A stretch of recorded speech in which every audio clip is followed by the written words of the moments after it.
আজ তোমাদের একটা খুব সুন্দর জায়গার সন্ধান দেব। দিনাটায় যারা থাকো, খুব সুন্দর একটা জায়গায় তোমরা কিন্তু ঘুরে আসতে পারবে। বেশ কিছুদিন আগের ব্লগ, ভাগ্নি এসেছিল বাড়িতে। তো আমার ননাসের মেয়ে, ও কিন্তু মামা বাড়িতে ঘুরতে এসেছে। দিদিরাও এসেছিলো, দিদিরা চলে গেছে, ও আছে কদিন থেকে। তো আমরা সেদিন ঘুরতে বেরিয়েছিলাম, ওদিন ওর মামার ছুটি ছিল, তাই জন্য আমাদেরকে নিয়ে ঘুরতে বেরিয়েছে। এই বিকেল বিকেল আমরা ঘুরতে বেরিয়েছিলাম। যাচ্ছি কোথায়, অ্যাকচুয়ালি প্ল্যান হয়েছিল অন্য কিছু, কিন্তু পরে আমরা যাই অন্য এক জায়গায়। চলো কোথায় যাই তোমাদের সাথে পুরো এই ভিডিওটাতে শেয়ার করব। আশা করি আজকে ব্লগটা ভালো লাগবে। ভাগ্নি এখন একটু একটু করে বড় হয়েছে, তাই মামা বাড়ি এসে কিন্তু একা থাকা শিখে গেছে। আমরা এখানে একটু নামলাম। গতবার ঠিক এই জায়গাটাতে পিকনিক খেয়েছিলাম, আদাবাড়ি ঘাট। তা এইখানে না মানে সুন্দর জায়গা আমাদের এখানে মানে থাকলেও সেটাকে ঠিকঠাকভাবে মেনটেন করা হয় না, যার জন্য জায়গাগুলোর অবস্থা খুব খারাপ। যাই হোক দেখি, ও বললো তরমুজ খেতে আগে যেরকম গেছিলাম ওরকম এখন নেই, বা কী হয়েছে আমিও জানি না। কোথায় নিয়ে যায়, এদিকে যেটা আছে ওদিকে প্রচুর জল কাদা পেরিয়ে তারপর যেতে হবে, তাই গেলাম না। ও বললো অন্যদিকে নিয়ে যাবে। তখন ও আর আমি হাঁটছি, আর ও হচ্ছে এটা বেয়ে উপরে গিয়ে গাড়ি নিয়ে ওই পাশে আসবে। আমরা এটা দিয়েই নামলাম দুজন, মিতিল মানে তিনজনেই। মিতিল ভয় পাচ্ছিল, তো যাই হোক কোনো রকমে নেমেছি এই পাশ দিয়েই। এখন হচ্ছে যাই, তাড়াতাড়ি হাঁটি, মিতিলের মামা নাহলে চলে আসবে। ওই যে ওইদিকে তরমুজ একটা দেখা যায়, মানে দেখা যায়, কিন্তু জল নদী পার হয়ে যাও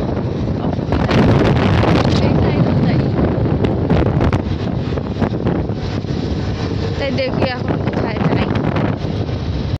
এই যে আমরা আসলাম, লাস্টে তরমুজ ক্ষেত ক্যান্সেল। ওই এইটা জন্য কি বলে, মানে আদাবাড়ি ঘাটেরই মানে আর কি নাম আছে এটার। তো এই পাশটাতে এর আগেও এসছি, এত ভালো লাগে, ভর্তি মানে এত জল। এর আগে এতটা জল ছিল না যে কবার আসছি আমি। কি সুন্দর,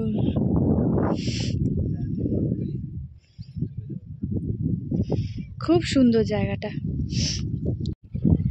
জায়গাটা এত সুন্দর, কিন্তু ও আমাকে নিয়ে আসে না। আমি এর আগে মনে একবারই এসেছি, এক কি দুবার, আর এটা নিয়ে 3বার হবে বোধহয়।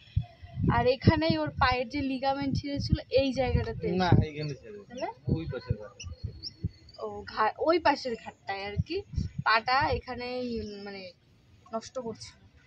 এখন নদীতে ভর্তি জল, তো আরো সুন্দর লাগছে। এর আগে এসেছিলাম তখন এত জল ছিল না, এখন জল থাকাতে এত সুন্দর, চুপচাপ এসে বসে থাকতেও ভালো লাগে। ওই জন্য তো সাইডে এত সুন্দর পরিবেশটা। তারা দীঘাটা এরকম সমস্ত বিয়ে হয়ে আসে, সেই সব মেয়েরা প্রথমে পাগল পাগল হয়ে যায়, কোথাও ঘোরার জায়গা থাকে না, দম বন্ধ, বিরক্ত লাগে। তো এই জায়গাটাতে আসতে পারে। আমার তো বিয়ের 4 বছর হয়ে 5 বছর রানিং, এখন 4 বছর আর কি কমপ্লিট হয়েছে। তো আমি এতদিনে ঘুরতে আসলাম, এর আগেও এসেছি। আর একজন যে ক্যামেরা করছে, ক্যামেরা ফটোগ্রাফিতে ব্যস্ত, আর মিতিল হচ্ছে ক্যামেরা করাতে ব্যস্ত। চল দাঁড়া, তোকে ফটো তুলে দিই আরো, যা। এত সুন্দর জায়গাটা কোথায় চলো বলি। আদাবাড়ি ঘাটটা পার করেই কালী মন্দির আছে। তো সেই কালী মন্দির পার করতে শীতলকুচি যাওয়ার পথে ডান হাতে নেমেই এই জায়গাটা, তোমরা কিন্তু যেতে পারো। এত সুন্দর পরিবেশ, সত্যি বলছি মন জুড়িয়ে যাবে।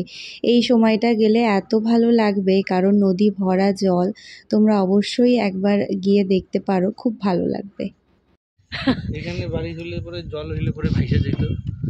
মিতিল বলছে এখানে যদি বাড়ি হতো, আর মিতিলের মামা বললো জল হলে বাড়ি হলে ভাইসে চলে যেত।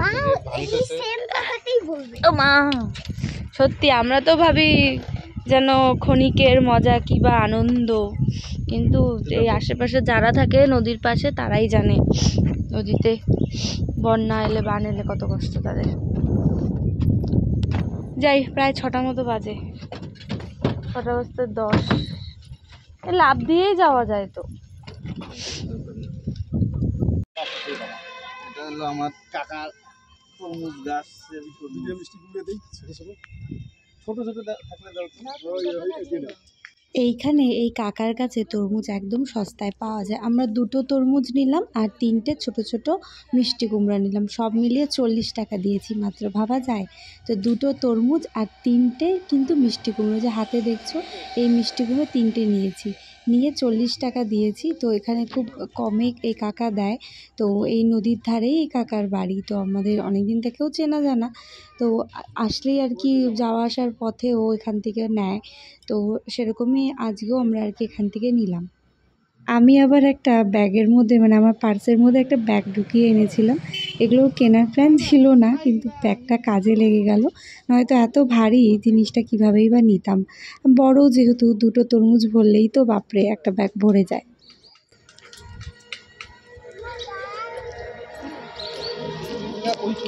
এইটাই আমি বলতে চাচ্ছিলাম।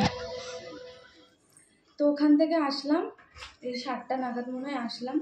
তারপর এখন রেডি হচ্ছি, যাব হচ্ছে একটা অনুষ্ঠান বাড়িতে, অন্নপ্রাশন আছে, তো সেখানে যাব।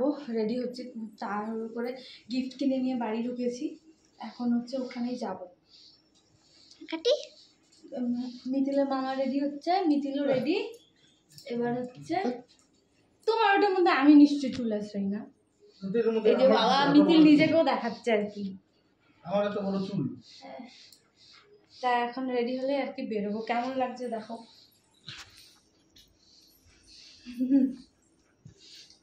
চুলটা বাঁধলে, চুলটা ছাড়ার ইচ্ছে থাকলেও গরমের মধ্যে চুল ছাড়বো না, তাই চুলটা বেঁধেই নেবো ভাবছি। এই যে প্রিয়াঙ্কা আর আমি যেইখানে যাবো দুজন তো একসাথেই, তাই আজকেও শুধু একসাথে না, আমাদের সাজগোজও ম্যাচিং ম্যাচিং দেখায়। সাজগোজও আমাদের ম্যাচিং ম্যাচিং, একই কালার শাড়ি গয়না প্রায় আমরা একই পরেছি সব। খালি আমার ব্লাউজটা ম্যাচিং হয় নাই, কারণ এটার ব্লাউজ নাই, তাই এই কালারটা দিয়ে পরছি। ব্লাউজটা ম্যাচিং হলে পুরাই ম্যাচিং হয়ে যেত।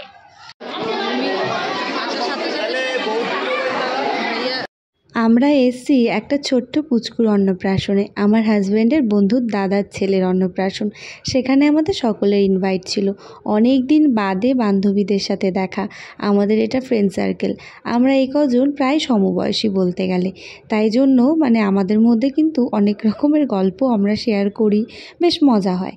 কিন্তু অনেক দিন বাদে দেখা, এখন আর আগের মতন সেরকম না, দেখা সাক্ষাৎটা হয় না, সকলের জীবন নিয়েই ব্যস্ত থাকি এখন আমরা। তো অনেক দিন বাদে আমরা এখানে এক জায়গায় হয়েছি, কি যে আনন্দ লাগছিল কি আর বলি।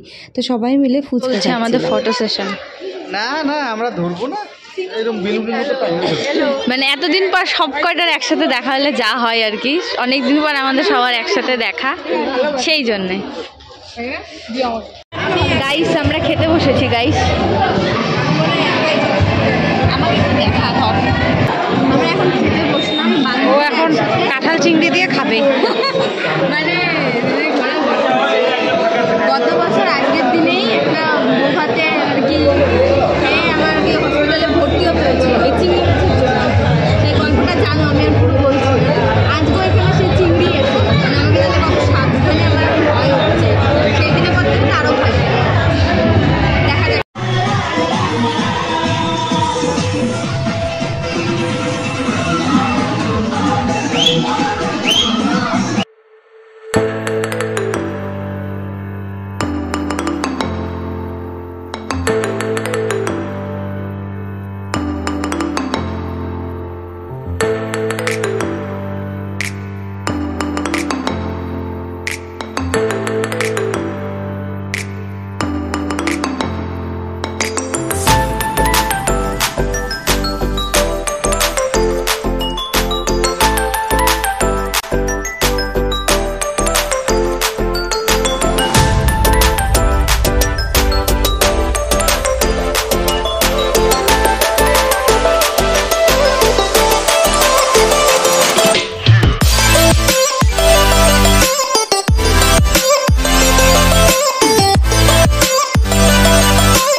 তা আমাদের পার্টি শেষ, এখন আমরা বাড়ির উদ্দেশ্যে।